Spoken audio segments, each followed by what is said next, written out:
अभी जो ये वीडियो आप लोग देख रहे हो, ये वीडियो आज ही शूट हो रही है और आज ही आप देख लोगे। ये वीडियो थोड़ी सी अर्जेंट बेस पे बना रहे हैं। इस नायशा की हम लोग एक्टिविटीज कराते हैं, थेरेपी प्लान होता है। अभी इसका थेरेपी प्लान आज से हम लोग प्रोफेशनल लेना शुरू कर देंगे, लेकिन अभी तक हम लोग खुद ही कराते थे, जिसका हम लेते थे होम प्लान, और होम प्लान से हम इसको घर पे करा रहे थे। क्या प्लान था वो आपको समझा दूंगा, क्योंकि बहुत सारे लोगों के क्वेश्चन होते हैं। कई बार लोग इंस्टाग्राम पे पूछ रहे होते हैं कि इसको धनिया को क्या था, इसका क्या क्या करवाया आपने, क्या एक्टिविटी थी। तो हर किसी को एक बार चैट में बताना पड़ता है। मुझे लगा एक बार उन चीज़ों को हमको एक्सप्लेन कर देना चाहिए। तो देखिए, होम प्लान लिया था इस धनिया का।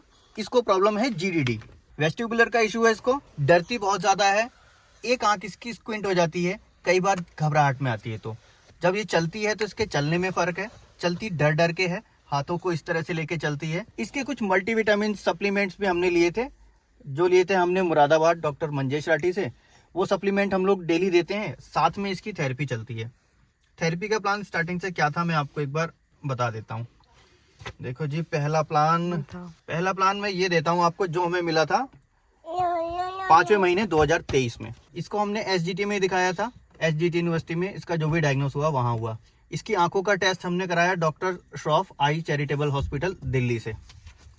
आंखों में कोई प्रॉब्लम नहीं आई। ये जो इससे आई स्क्विंट होती है, ये इसके प्रॉब्लम की वजह से होती है। आंखों में प्रॉब्लम नहीं है, इसके दिमाग की वजह से है। इसके बाद हम रेफर हो गए सीधे ऑक्यूपेशनल थेरेपी के लिए। ऑक्यूपेशनल थेरेपी में हम गए ग्रोइंग स्टार गाजियाबाद। वहाँ से जो हमने इसकी थेरेपी करवाई और साथ में उसकी एक्टिविटीज़ को सीखा, और सीख के हम वो घर पे कराते हैं, जो होम प्लान जिसको हम बोलते हैं। अब इस होम प्लान में इसको क्या क्या दिया गया था। सेंसरी में आप इसको क्या देते थे, वेस्टिबुलर। अब स्विंग कराना होता था इसको झूले पे धीरे धीरे। पहले इसको झूले पे स्विंग कराना सिखाया, क्योंकि ये झूले पे बैठती नहीं थी, झूले पे बैठने से बहुत डरती थी। और जब ये स्टेप हो गया इसका, तब धीरे धीरे आगे बढ़ी। दूसरा इसका था bedsheet swing with tactile ball. फिर था इसका रॉकिंग चेयर, 10 मिनट कराना था। छोटा रॉकिंग चेयर या फिर टिक टिक घोड़ा जिसको हम लोग बोलते हैं, स्टार्टिंग वाली वीडियो आपने देखी होगी, तो उसमें हम लोग लेके आए थे। उसमें पहले इसको बैठाया डायरेक्टली नहीं, पहले इसको धीरे धीरे टच कराया, फिर इसको दिखाया, फिर इसको धीरे से जब ये बैठ गई, फिर इसको टिक टिक कराया, यानी कि ऐसे ऐसे मूवमेंट कराया।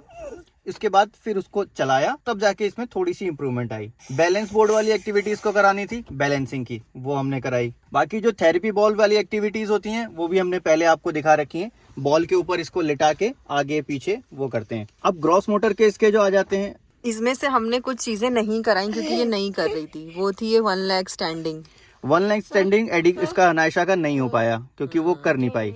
स्पाइनल एक्सटेंशन इसका, स्पाइनल एक्सटेंशन था, इसको नीचे लिटा के और फिर ऐसे उठाना था, जिससे कि कमर पे इसको खिंचाव पड़े। दूसरा गेटर्स था, स्टैंडिंग विद गेटर्स। एक गेटर्स बने थे इसके लिए, जिसके अंदर स्टील की कुछ रॉड लगी थी, बाकी कुशन्स थे, और वो इसको पहनाना होता था, और पहना के इसको आधा घंटा खड़ा करना होता था। उस आधे घंटे में सिर्फ खड़ा करना होता था, चलाना नहीं होता था। वॉल के सहारे इसको हम खड़ा करते हैं और उसको बिजी रखते हैं दूसरे किसी काम में, किसी खेल में या गेम। क्रॉलिंग और क्रीपिंग, ये तो नॉर्मल जैसे क्रॉल और क्रीप करते हैं वो वाली एक्टिविटी हो गई। क्रॉलिंग एंड क्रीपिंग ये तो नॉर्मली लोग कराते हैं। टैक्टाइल स्टिमुलेशन के लिए विलबागर ब्रश ही हमने खरीदा था। इसका बॉडी ब्रशिंग मैम ने बताया था, वो बताया था हमने एडी के लिए भी और इसके लिए भी सेम था। और वो विलबागर ब्रश हम पहले भी दिखा चुके हैं, और उन्होंने बताया कि यही लेना है। डिफरेंट टेक्सचर से बच्चे का एक्सपोजर कराना, यानी जैसे फोम होता है, आटा, सूजी, रेत होती है। हमने ऑनलाइन ऐसी रेत मंगाई थी आर्टिफिशियल जैसी, कलरफुल रेत थी, उससे टच कराते थे। दूसरा कई तरह की और भी चीजें फिर बाद में उन्होंने एड ऑन्स की, जैसे कि जूट ले लीजिए। विजुअल ट्रैकिंग का था ये, विजुअल ट्रैकिंग, ये तो विजन वही वाला हुआ ना, डार्क रूम में मतलब मैम ने बोला था अंधेरा एक रूम में करना है, और ब्लिंकिंग लाइट्स लगानी है, लेजर लाइट्स लगानी है। विजुअल चार्ट्स बताए थे, लेकिन ये हम खरीद नहीं पाए थे, काफी कॉस्टली होते हैं। हाँ, ये चार्ट्स नहीं लिए थे हमने। बाइलेटरल हैंड एक्टिविटीज, एक कोई चीज लेनी थी एक हाथ में, और फिर उससे दूसरे बॉक्स में डलवाना था। और जो बीड्स आती हैं, बीड्स को जो पिरोते हैं, जैसे वो मोतियों की माला पिरोते हैं, वो वाला कॉन्सेप्ट, ये बीडिंग कराना था। ये भी हमने करवाया। और पैक बोर्ड तो ये करती आ रही थी, और पजल इसको नहीं कराया है अभी तक। पजल ये देखेगी, लेकिन वो कर नहीं पाती, इधर उधर कर देती है। पैक बोर्ड को निकालना और ऐसे लगाना कर देती है, लेकिन इसको कॉन्सेप्ट नहीं है कहाँ पे लगाऊं, वो थोड़ा इसका पीछे रह गया।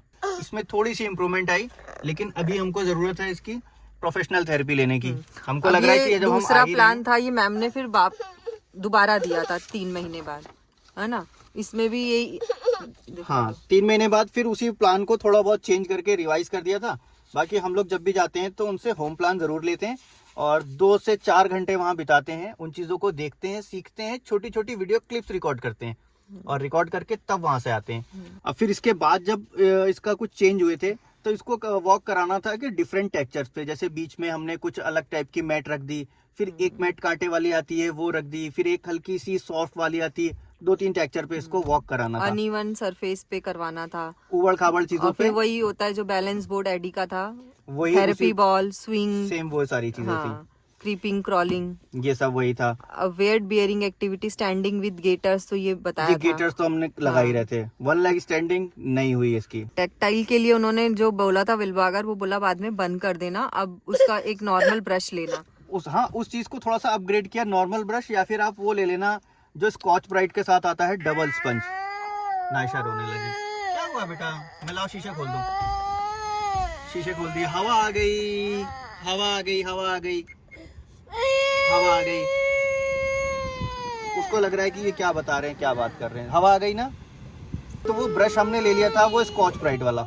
लो मैं इसको चुप कराती हूँ, कैमरा पकड़ो। इसको प्रिटेंड प्ले गेम खिलाने बोला था मैम ने, तो ये तो हम इसको खिलाते ही हैं प्रिटेंड प्ले, जैसे इतने बड़े बच्चे खेलना चाहिए। तो नायशा वैसे इंटरेस्टेड रहती है लेकिन करती नहीं है ना, खुद से नहीं करती, खुद कैसे से ही नहीं करवाओ करती है, तुम लेकिन करते रहो। करवाओ तो करती है, वो इंटरेस्ट लेती थोड़ा है, बहुत इंटरेस्ट लेती है, गुड़िया को दिया तो वो लेके अपने पास सुलाती है और सुलाती रखती है। और बाकी ये है जो स्पीच के लिए था, वो आ ई जो हाँ, लंबा प्रोनाउंस खींचना करवाना था, आ लंबा, ये करती है वो। ये करती है, इसमें इसको कोई प्रॉब्लम ही नहीं हुई। ब्लोइंग और विसल ब्लोइंग भी करती है ये, बहुत तेज नहीं करती है लेकिन करती है, एडी ज्यादा तेज कर पाता इसको है। टिश्यू पेपर से बोला था मैम ने, वैसे टिश्यू पेपर वो उतना कर लेती है, उतना तो बहुत फिलहाल है, वो कर लेती हाँ, है। उतना उसके हिसाब से वो उतना कर लेती है। वाइब्रेटिंग ब्रश इसको भी बोला था नायशा को, लेकिन हमारे पास अभी भी उसके लिए नॉर्मल ब्रश है और वाइब्रेटिंग ब्रश हमने रखा हुआ है, रखा है उसको। हाँ। अभी पहले उसको ब्रश का कॉन्सेप्ट सिखा रहे हैं नायशा को, उसके बाद वाइब्रेटिंग वाला ब्रश इसको यूज करेंगे। और नायशा के लिए हर चीज हम लोग जल्दी इसलिए नहीं करते क्योंकि उसको धीरे से इंट्रोड्यूस कराते हैं, अचानक करवाएंगे ना वो नहीं करती है, वो डर जाती है। क्या होता है, अचानक से कोई भी चीजें तो दे दो ना तो वो उससे डर जाएगी, फिर उसको एक्सेप्ट ही नहीं करेगी वो, तो इसके लिए धीरे धीरे पहले इंट्रोड्यूस कराते हैं तब जाके उसको देते हैं। और ये था इसका नायशा का प्लान, और अब आज से क्या प्लान होने वाला है वो आपको हम आगे बताएंगे, क्योंकि अब थेरेपिस्ट हमारे पास दूसरे थेरेपिस्ट होंगे। जो हम पहले जहाँ थेरेपी में जाते थे, जहाँ से एक बार हमने स्टार्टिंग में होम प्लान लिया था, अब वहाँ जाएंगे। आज का सेशन मिला है हमको 6:15 का, वहाँ पहुँचते हैं, क्या वो बताते हैं, कैसे प्लान कराते हैं, फिर 1-2 दिन देखेंगे। 1-2 दिन के बाद फिर अगर किसी को कोई क्वेरी होगी तो वो पूछ लेना आप कमेंट बॉक्स में, या फिर हम खुद वो चीज़ें एडी के वीडियो में इंक्लूड कर देंगे। आज की जो वीडियो थी सिर्फ इस प्लान के ऊपर थी, इस वजह से बहुत सारे लोगों के क्वेश्चन इंस्टाग्राम पे थे, तो आज मुझे लगता है सारे क्वेश्चन हमने क्लियर कर दिए होंगे। फिर भी अगर कुछ सवाल हैं जो छूट गए हैं हमसे बताने से, या फिर क्लियर नहीं हो पाए, ज़रूर कमेंट बॉक्स में पूछ लीजिएगा, या फिर आपके पास कोई सजेशन हो ज़रूर देके जाएं, बच्चे आपके ही हैं। अब हम मिलेंगे नेक्स्ट वीडियो में। एडी का थेरेपी का टाइम भी पूरा हो चुका है, बाकी का पार्ट आप कल वाली वीडियो में देख लोगे।